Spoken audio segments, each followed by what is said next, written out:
예수님이 행하신 7가지 기적이 요한복음에 나오거든요. 우리가 매주마다 보아왔고요. 오늘 행하신 마지막 기적이라고 할 수 있는 그 나사로를 살리는 말씀이 오늘 나옵니다. 좀 길게 나오죠. 오늘 본문은 이제 17절부터 27절까지 보았고요. 근데 실상 나사로를 살리시는 이 본문을 가지고 작년 2020년 12월 27일 마지막 제 주일 예배 때 설교를 했습니다.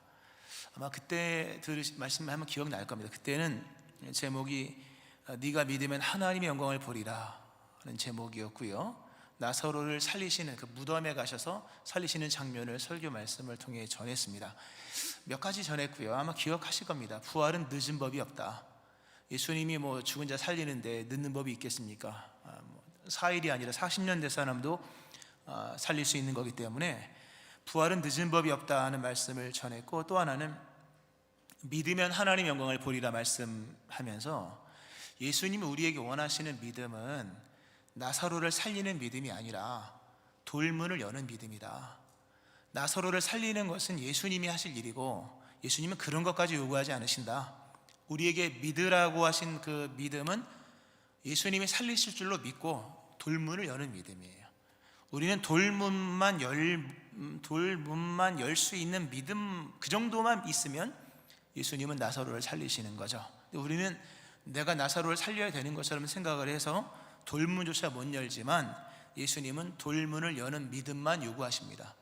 우리 인생에 있는 많은 문제들 딱 그 수준에서의 믿음인 요구이신 것을 기억하면서 돌문을 열 때 그리스도 예수 역사 속에 나사로는 살아나고 임하시는 하나님의 영광을 보게 되는 거죠. 이 지난 12월 27일에 몇 달 됐네 벌써 설교 말씀드린 것인데, 하여튼 믿음으로 영광이 임하는 삶이 되어지기를 축원합니다. 아멘. 오늘은 조금 다른 관점으로 오늘 나사로를 살리신 이 장면을 좀 보고자 합니다. 나사로를 살리시는 기적에 수점을 둔 것이 아니라 나사로를 살리신 예수님께서 십자가에 달려 죽으셨다는 이 부분을 보고자 합니다. 나사로를 살리셨습니다. 예수님이요. 죽어가는 나사로 살리신 것도 아니요, 죽고 나서 바로 살리신 것도 아닌 죽어서 장사된 4일이나 되어서 이미 썩어가고 있는 나사로를 살리셨다고 하는 것은, 말씀드렸듯이 예수님이 죽음을 이겼다는 얘기입니다. 4일 된 나사로를 살리셨다고 하는 것은 죽은 지 40일 된 나사로도 살릴 수 있다는 얘기이며 40일이 아니라 4,000년이 된 죽은 사람도 살릴 수 있다는 얘기지 않습니까? 그리스도 예수는 이 나사로의 살리심을 통해서 예수님은 죽음을 정복하신 분이다, 이걸 아주 온천하에 증명하신 거죠. 위대한 승리입니다. 죽음을 이겼다. 그리고 예수님만이 할 수 있는 독보적인 승리입니다. 누구도 죽음을 이길 수는 없어요. 아무리 현대 과학기술이 의술이 발달을 해도 죽어가는 사람의 생명을 연장시킬 수는 있을지 모르겠지만 죽은 사람을 살릴 수 있는 방법은 없습니다. 아무리 좋은 병원도 죽으면 나가십시오 이렇게 되는 거죠. 예수님은 나사로를 살리셨다고 하는 거예요. 그러니까 죽음을 이기신 분입니다. 그런데 죽음을 이기신 분, 다시 말씀드리면 죽지 않을 수 있는 분이 십자가에서 죽으셨다. 그러니까 이 예수님의 죽으심은 나사로 살린 기적보다 더 위대한 기적이에요. 죽지 않을 수 있는 분이 죽으셨다고 하는 것, 실상 이것이 나사로를 살리신 말씀 속에서 가장 중요한 진리입니다. 나사로 살렸다, 이게 중요한 게 아닌 거예요. 물론 다른 복음서에서는 그것도 중요하죠. 요한복음은 그 얘기를 하는 게 아닙니다. 냉정하게 말하면 죽은 자를 살리시는 예수님이 죽었다, 이 진리를 깨달아야 된다, 이 말씀을 하고 있는 거예요. 예수님은요 죽음을 정복한 분입니다. 그러므로 예수님을 죽일 수 있는 분은 아무도 없습니다. 누가 예수님을 죽일 수 있을까? 예수님의 죽음은 무능한 자의 죽음이 아니에요. 그분의 죽으심은 진짜 무능한 자처럼 죽으셨지만 결코 무능한 자의 죽음이 아닌 거예요. 예수님이 핍박당하고 고난받으셔서 죽으셨지만 핍박에 의해 죽임 당한 게 아닙니다. 고난으로 죽음 당하셨으나 고난받고 죽으신 것은 분명하지만 고난 때문에 죽은 것은 아닌 거예요. 예수님이 그 폭도들 같은 그 회중들과 아주 극악무도한 종교인들, 또 거기에 합류한 그 2명의 정치 빌라도와 헤롯이라는 사람들의 그 물리적인 폭력과 불법으로 죽임을 당하셨으나 그것 때문에 죽임 당한 것이 아니에요. 예수님이 많은 이런 여러 논증 속에서 결국 정죄받아 죽으셨으나 그 정죄 때문에 죽으심 당한 것이 아닌 거예요. 누구도 예수님이 죽지 않기로 마음을 먹었다면 누구도 예수님을 죽일 수가 없었을 거예요. 누가 예수님과 힘겨루기를 해서 이길 수 있겠습니까? 예수님은 많은 능력을 갖고 계신 분이죠. 예수님의 능력 행하심을 한번 성경을 통해 보세요. 그분의 행하심은 뭐 손도 댈 필요가 없는 거예요. 이따금씩 손을 대어서 만수하시고, 손을 대어서 뭐 우리가 지난 시간에 보는 것처럼 진흙을 이겨 빚으시고 이렇게 붙인 일도 행했지만 대부분은 말로 행하십니다. 뭐 손 쓸 것도 없어요. 말로 갖다 떠다 줘라 그러면 이제 포도주 된 것이며, 네가 일어나 내 상을 들고 걸어가라 하면 나은 거예요. 38년 되면 이제 나은 거예요.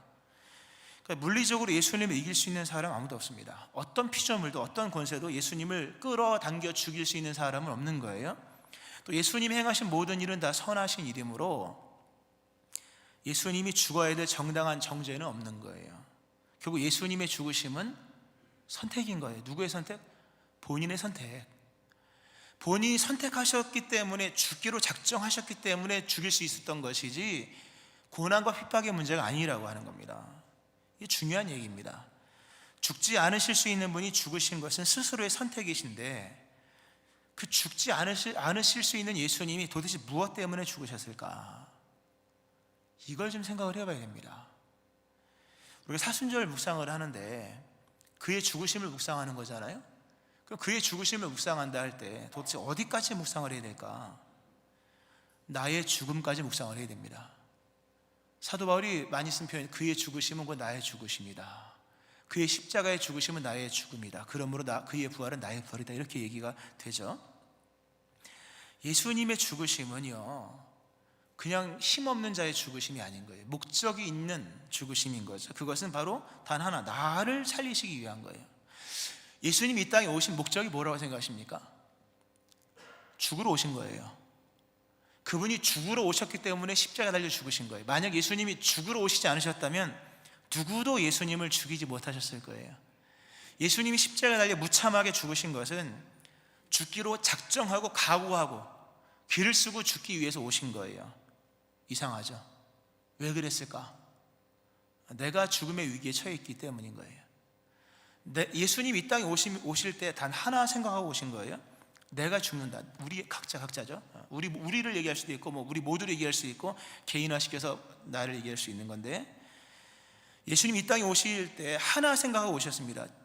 바로 내가 죽는다. 우리들이 죽는다는 사실과 하나를 생각하면서 내가 그 죽음을 대신해야겠다. 그 작정하고 오셨기 때문에 죽으신 거예요. 깨닫고 믿기를 축원합니다. 그리고 그것을 이루신 거예요. 그분의 죽으심으로 말미암아 우리의 죽음의 문제가 해결된 거예요. 이 하나의 문제를 해결하시기 위하여 예수님께서 이 땅에 오신 거예요. 우리가 사순절 그리스도 예수의 십자가의 죽음 얼마나 아팠을까가 아닌 거예요. 그게 얼마나 고통당했을까가 아닌 거죠. 왜 그 고통을 당했느냐가 중요한 거지. 얼마나 아팠냐. 예수님보다 더 고통스럽게 죽은 분도 있을 수 있는 거 아니에요. 사실 따지고 보면 예수님의 죽으심은 나를 위한 것이다. 죽음을 깊이 생각하셔야 됩니다. 죽음을 깊이 생각하지 않으면 믿음은 깊이 들어가지 않아요.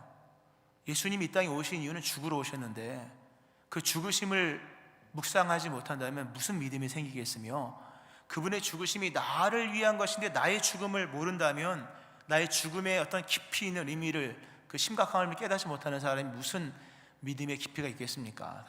오늘날의 믿음이 이렇게 가벼운 이유는 죽음을 깊이 생각하지 못하기 때문이에요. 죽음이라고 하는 것은 현실적인 위력이 있습니다. 죽음은 사실 훗날 얘기잖아요. 일반적 관점에서 훗날 얘기이지 않습니까? 그러나 죽음의 위력은 현실적입니다. 우리가 많은 것을 가지고 있지만 우리가 가지고 있는 모든 것은 다 죽음과 함께 사라집니다.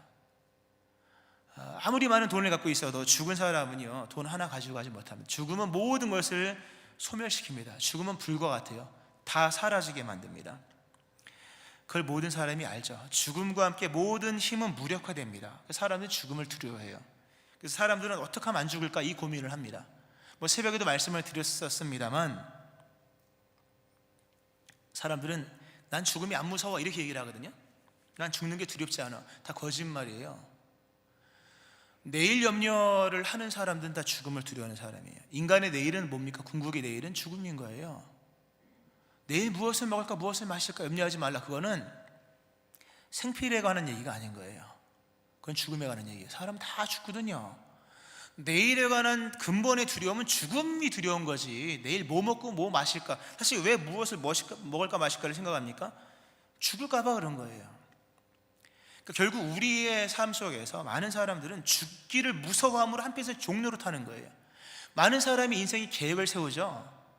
계획을 세우죠. 노년에 계획을 세우고 뭐 계획을 세우고, 그 계획이 알고 보면 계획이 아닌 거예요. 두려움에서 발로된 어떤 생명의 집착인 거예요. 사람들이 내일 계획 세우잖아요. 그 계획이 희망입니까, 여러분? 절망이 깔려있는 계획인 거예요. 죽기를 무서워함으로. 그 히브리서 말씀하죠. 죽기를 무서워함으로 한평생 매어 종로로 하는 자, 인간의 실존인 거예요. 내일 계획을 세운다고 하지만 그 계획은 계획이 아니라 죽기를 무서워함으로 종로로 타는 삶인 거예요.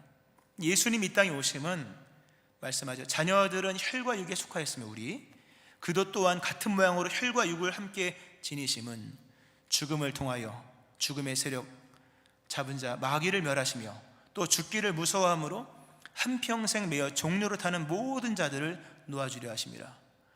그리스도 예수의 죽으심은 먼 미래뿐만 아닌 거예요. 순서적으로 지금 얘기하는 겁니다. 오늘 현실에 끼치는 죽음의 위력을 제거하시기 위함인 거예요. 예수 믿는 사람은 내일이 두렵지 않아요. 두렵지 않습니다. 왜냐하면 그분이 우리 내일의 주관자이시기 때문에. 우리의 궁극의 내일은 죽음이 아니라 생명인 줄로 믿으시기 바랍니다. 이 믿는 믿음 안에서 자유가 주어지고 이 자유 안에서 믿음됨의 행동이 나오는 것입니다. 그러니까 죽음은 현실적 위력을 가지고 있다. 그 문제를 해결하기 위해 오신 것이며, 죽음은 보다 더 심각한 문제가 있습니다. 예수님이 나의 죽음을 대신하기 위해서 오셨다. 정말 죽기 위해 오셨다. 길을 쓰고 그래서 죽으신 거예요. 여기서 생각을 해보는 것은 죽음의 문제가 얼마나 심각했으면 직접 오셨을까. 예수님 비유하신 비유가 참 많아요. 여러 비유가 있는데 뭐 포도원의 비유도 있고 뭐 있는데, 항상 어떤 비유 중에는 최악의 상황이 되었을 때에 주인이 보내는 최후의 종이 있더라고요.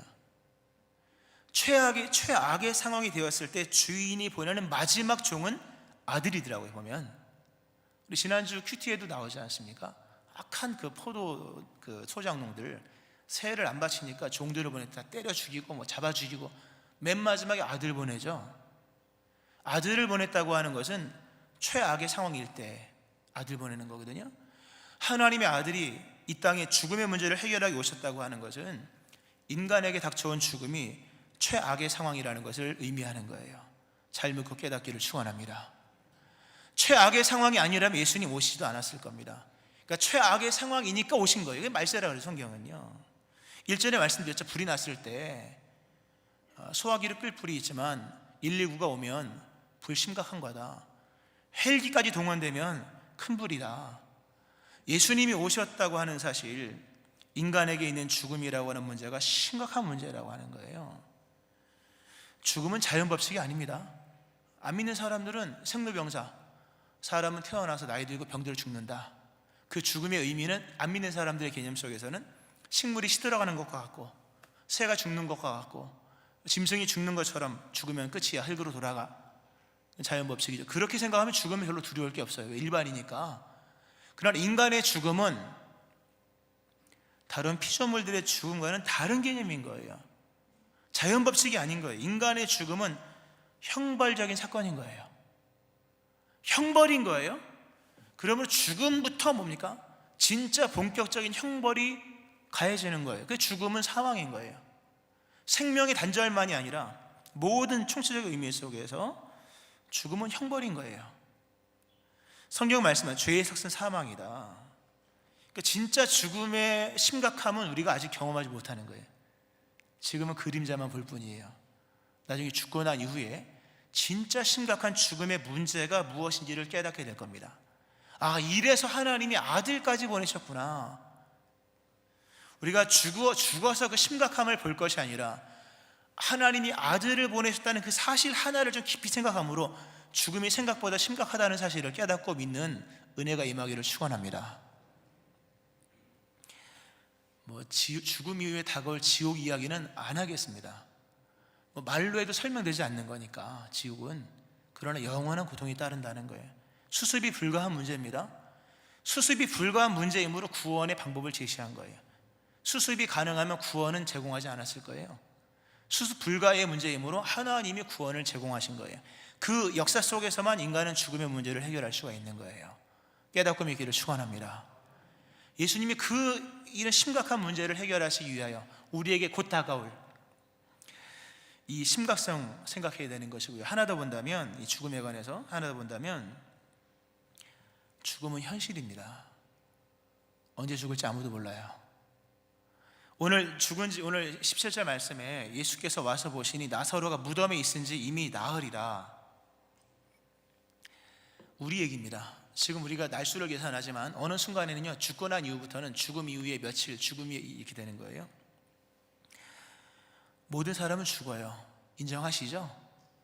인정하셔요. 다 죽습니다. 기분 나쁠 일도 아니에요. 제가 죽는다 해서 죽는 것도 아니잖아요. 그렇죠? 죽음에 대한 사실을 얘기할 뿐인 거예요. 시간의 문제만 남아있을 뿐이지 우리는 이미 무덤에 들어간 자와 같습니다.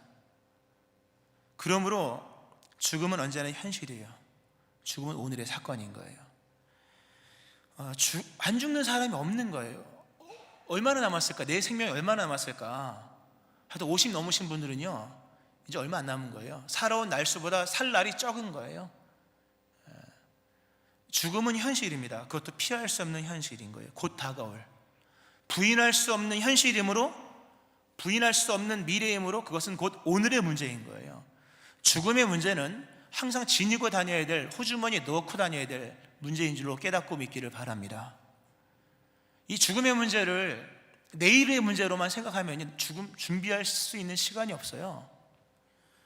예수님이 이 땅에 죽음의 문제를 해결하기 위해서 오신 것은 죽음의 문제를 준비하는 것이 그렇게 쉬운 것이 아니기 때문인 거예요. 오직 오늘이라 일컫는 이 날 안에 죽음을 준비할 수 있는 믿음의 성도 되어지기를 축원합니다. 근데 보세요, 여러분, 죽음이 피할 수 없는 문제라는 거예요. 그러므로 우리에게 필요한 것은 부활이에요. 한 번 죽는 건 정해졌잖아요. 그건 정해진 거예요. 그건 뒤바꿀 수 없는 거예요. 그러므로 우리에게 죽음의 문제를 해결할 수 있는 것은 피할 수 없는 문제, 안 죽을 수 없는 문제. 그러므로 우리에게 필요한 것은 부활의 문제인 거예요. 한번 가만히 생각을 해보세요. 이 죽음이라는 것을 현실의 문제로, 그리고 심각한 문제로, 그리고 피할 수 없는 문제로, 나에게 어느 때든 다가올 수 있는 현실의 문제로 생각을 충분히 한 다음에, 그리고 성경을 한번 펼쳐 읽어보세요. 그때 어떤 구절이 제일 귀한 구절로 다가올까? 신명기 28장은 아마 물 건너간 얘기예요. 들어오면 나가면 복을 받는 건 의미가 없어요. 죽음의 문제를 놓고 본다면 내가 성읍에서 복 받는 게 뭐가 중요하고 들에서 복 받는 게 뭐가 중요하겠어요? 물론 다 중요하겠지만 죽음의 문제 앞에서는 그 문제는 중요한 게 아닌 거예요. 내가 부자냐 가난한 자도 중요한 게 아닌 거예요. 만약 죽음을 현실로 놓고 봤을 때, 그 죽음의 심각성을 정말 성령 안에서 절감하고 느꼈을 때, 그때 성경을 펼쳐보았을 때 가장 귀한 진리의 말씀은 오늘 본문의 말씀이에요. 아마 여기서 멈출 거예요. 예수께서 이르시되 나는 부활이요 생명이니 나를 믿는 자는 죽어도 살겠고 무릇 살아서 나를 믿는 자는 영원히 죽지 아니하리니 이것을 내가 믿느냐? 아마 진짜로요, 죽음을 실제로 인정하고 나의 실존으로 인정하고 성령 안에 은혜 받아 실감하면서 성경을 읽으면 막 넘어, 이것도 중요한 게 아니야, 이것도 중요한 게 아니야, 멈춰지는 장면이 있을 거예요. 바로 오늘 본문 25절이에요. 우리 25절 같이 한번 읽어보겠습니다. 시작. 예수께서 이르시되 나는 부활이요 생명이니 나를 믿는 자는 죽어도 살겠고 무릇 살아서 나를 믿는 자는 영원히 죽지 아니하리니 이것을 내가 믿느냐? 아멘. 가장 중요한 구절인 줄로 믿으시기 바랍니다. 가장 중요한 거예요, 여러분. 예수님이 왜 나는 부활이요 생명이니 이 말씀을 왜 하셨을까? 이게 제일 중요하기 때문이에요. 그 전지하신 예수님이 인간을 굽어 살피시고 인간의 모든 연대를 파악하시며 그분이 내리신 결론, 인간에게 가장 중요한 것은 바로 부활이요 생명이다. 왜? 죽음의 문제는 해결할 수 없는 거니까.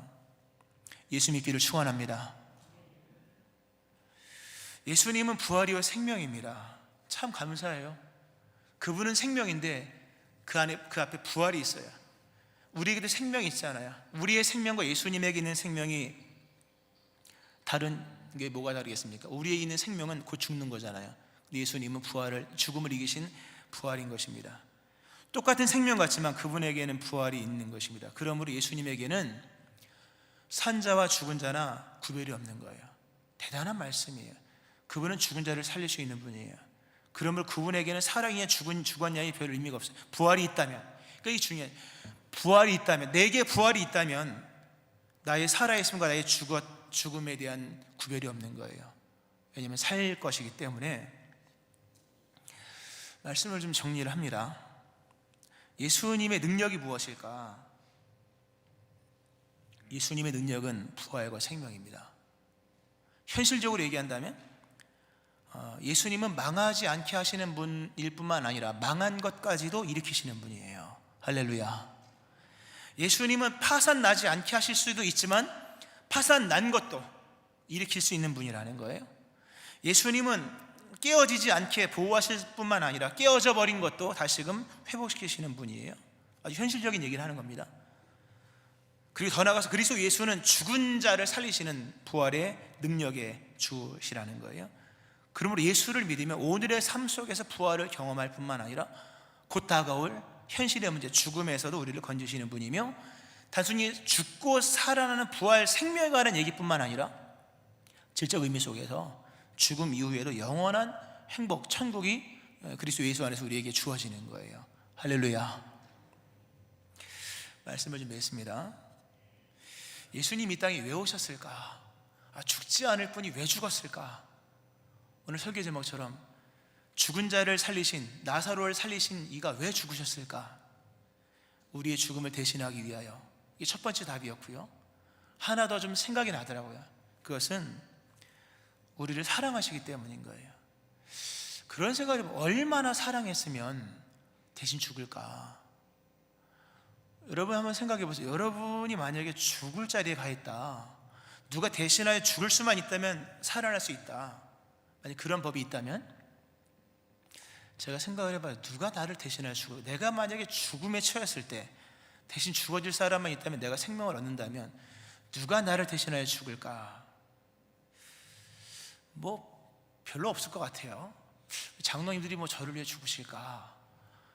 바라긴 합니다만 강연하지 않습니다. 쉽지 않은 거예요. 제 아내가 저를 위해 죽을까? 가능할 것 같아요. 근데 안 될 것 같아요. 왜냐하면 장인 어르신이 뜯어 말릴 것 같아요. 사위를 그냥 내버려 둬라, 이렇게. 누가 죽을까? 없더라고요. 근데 한 분이 계세요. 두 분 쳐주고, 어머니가 계신 거예요. 어머니. 아마 모르긴 몰라도 우리 어머니는, 아마 모든 어머니는 다 그럴 겁니다. 우리 어머니는 나를 대신하여 죽는 걸 조금도 주저하지 않을 것 같아요. 내가 불구덩이 속에 있다면 아마 불 속에 주저없이 뛰어 들어오실 것 같아요. 모르죠. 오늘 전화 좀 해봐야겠지만 아마 정말 그럴 거예요. 어머니는 아들을 대신하여 죽으실 거예요. 그리고 불 속에라도 뛰어 들어가실 거예요. 아마 어떤 고난도 대신 받으시다면 감수하실 거예요. 이 사랑인 거예요. 사랑은 위대한 거예요. 예수님이 왜 오셨을까? 왜 죽음을 당하셨을까? 여러 구구절절한 얘기를 되지만 이유는 한 가지예요. 그분이 나를 사랑하심으로. 만일 예수님이 나를 사랑하지 않으셨다면 나를 대신해 죽지 않으셨을 거예요. 만일 예수님이 나의 주인이 아니셨다면 나를 찾아오지 않으셨을 거예요. 만일 예수님이 나의 창조주가 아니셨다면 그분은 나를 대신하여 이렇게 고난당하지 않으셨을 거예요. 그분의 죽으심이 선택이었다면, 그리고 그 선택이 나를 위한 것이었다면, 그분이 나를 위해 하신 모든 것은 사랑이에요. 그리스도에서의 십자가는 사랑이면 사랑의 확증인 거예요. 말씀했습니다. 이 위대한 사랑을 깊이 묵상하세요. 그 속에서 생수의 강이 흘러넘칠 만큼 관심의 초점을 생명의 문제에 둘 때, 바꿔 말하면 죽음의 문제에 둘 때 그리스도 예수가 주되심이 보일 겁니다. 생명의 문제를 심각하게 생각하고 죽음의 문제를 비중 있게 두는 것, 이게 신앙이에요. 그리고 이것이 성경이 말씀하는 진리. 죽음의 문제를 해결하지 않는 사람은 어리석은 사람이에요. 이 심각한 문제, 이 현실의 문제, 이 엄청난 위력, 이 죽음의 문제에 대한 해결을 하지 않고 살아가는 사람, 이 호주머니 어느 한 구석에 죽음의 문제를 해결함이 없이 그저 빈 호주머니로 살아가는 사람은 어리석은 사람이에요. 죽은 자를 살리신 분이 죽었다. 누구를? 나를 위해. 무엇 때문에? 나의 죽음을 대신하기 위해. 예수님 부활이요 생명이십니다. 그리스도 예수를 믿어 죽음의 문제를 해결받으며 부활과 생명을 얻는 자들 되어지기를 주의 이름으로 축원합니다. 아멘. 기도하시겠습니다.